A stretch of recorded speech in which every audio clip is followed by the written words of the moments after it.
Solo, A Star Wars Story, is a film directed by Chris Miller and Phil... what? Seriously? Solo, A Star Wars Story is a film directed by Richie Cunningham from Happy Days, and written by acclaimed screenwriter Lawrence Kasdan and his son, Jonathan. This review will contain minor spoilers. However, I'd just like to point out that there is literally nothing to spoil with this film. As a matter of fact, if you're familiar with the original trilogy in any way, then the story beats are pretty easy to guess.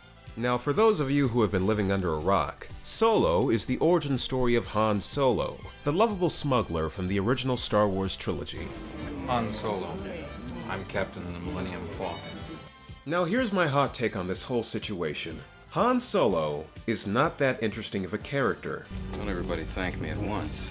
At least, not interesting enough to warrant an origin story. If there is such a thing as a cinematic equivalent of a checklist, then Solo, A Star Wars Story would definitely fit the bill. The movie wants me to believe that I'm learning the untold story of Han Solo, but by the end of it, I left the theater learning everything I had already known or otherwise would have guessed on my own. At its core, the film is a simple, fun, and otherwise minuscule summer blockbuster that leaves you thinking, well, that was okay.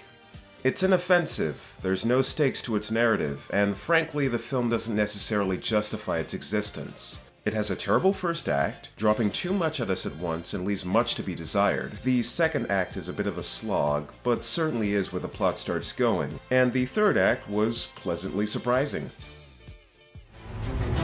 Heard about a job. Big shot gangster putting together crew. I'm a driver. And I'm a flyer. When I say that Han Solo isn't interesting, I mean that he's simple. None of the characters in the original trilogy are all that deep. Not even Luke or Darth Vader. They're not three-dimensional characters so much as they are archetypes, which is fine. Han Solo is basically an amalgamation of everything George Lucas found cool growing up. He's James Dean, Marlon Brando. Hey Johnny, what are you rebelling against? What do you got? Clint Eastwood, and John Wayne, all of them rolled into one. He's the type of guy who shoots first and asks questions never. Boring conversation anyway. And if you tell him not to do something, he'll just do it anyway out of spite. Sir, the possibility of successfully navigating an asteroid field is approximately 3,720 to 1. Never tell me the odds. Dead body. Yes,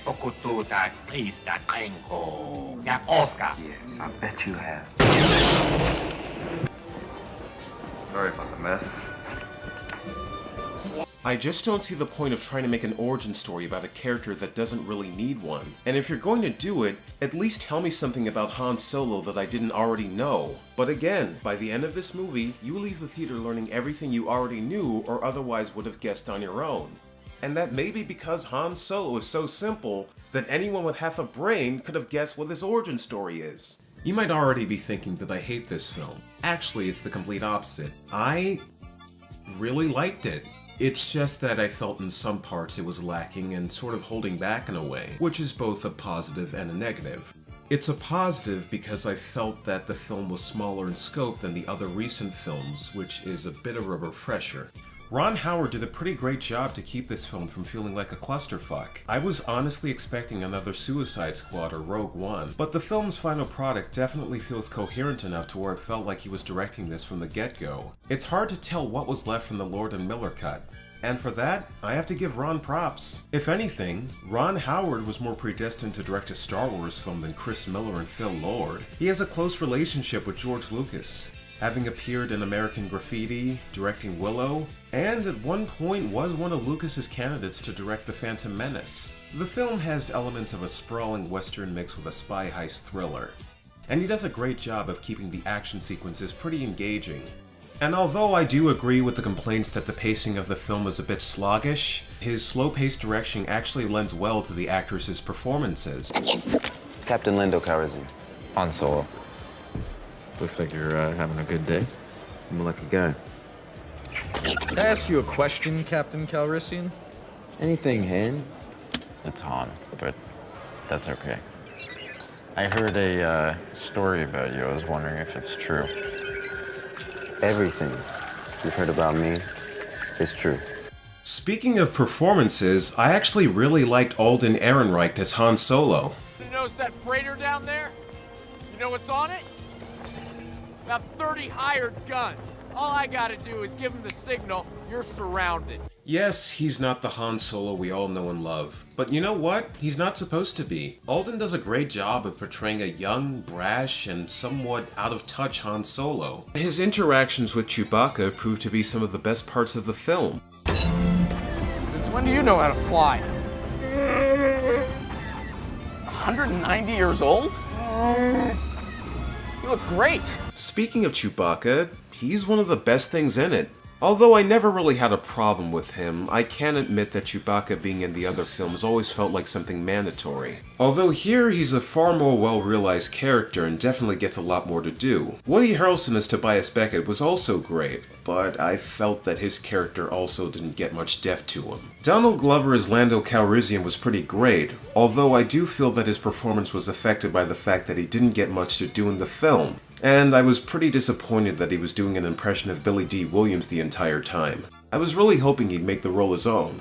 And Paul Bettany was pretty enjoyable as Dryden Voss. It's refreshing to see a simple Star Wars villain for a change. A guy who's only out for one thing, money and power. And I also really like L3.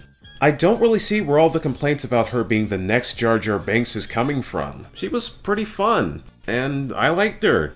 Now I'm going to discuss the cinematography, which has stirred some controversy. The cinematographer for Solo was Bradford Young, who is perhaps one of the main reasons I decided to go see this.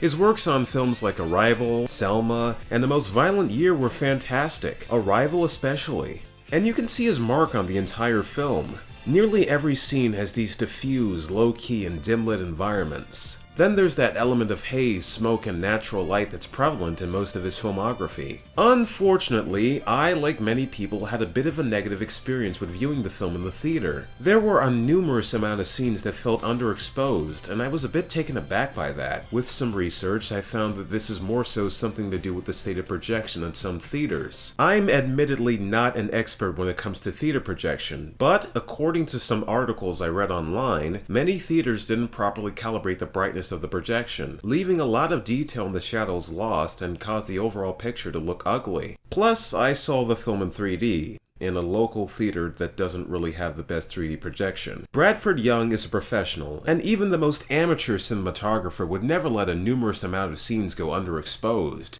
and he doesn't deserve the complaints. So take it to your theater manager. I guess, Solo is fine. It's not really a waste of a ticket, it's just, I don't know, I was expecting more. But I guess that seems to be my fault with these movies, isn't it? I'm expecting too much, and when I leave, I'm sort of disappointed. I mean, I didn't really hate The Last Jedi. As a matter of fact, The Last Jedi surprised me most of all, because it subverted my expectations and was something completely different. Although I can admit that the execution was incredibly sloppy. And with Solo, it was just, well, I don't know, it was fine. It was predictable, and it's a decent ride. It's just, I don't know where to stand with this franchise anymore. Star Wars is limited. I don't know where the future of the franchise is headed, but I hope it's somewhere fun and engaging and something new. Oh, fuck! Oh.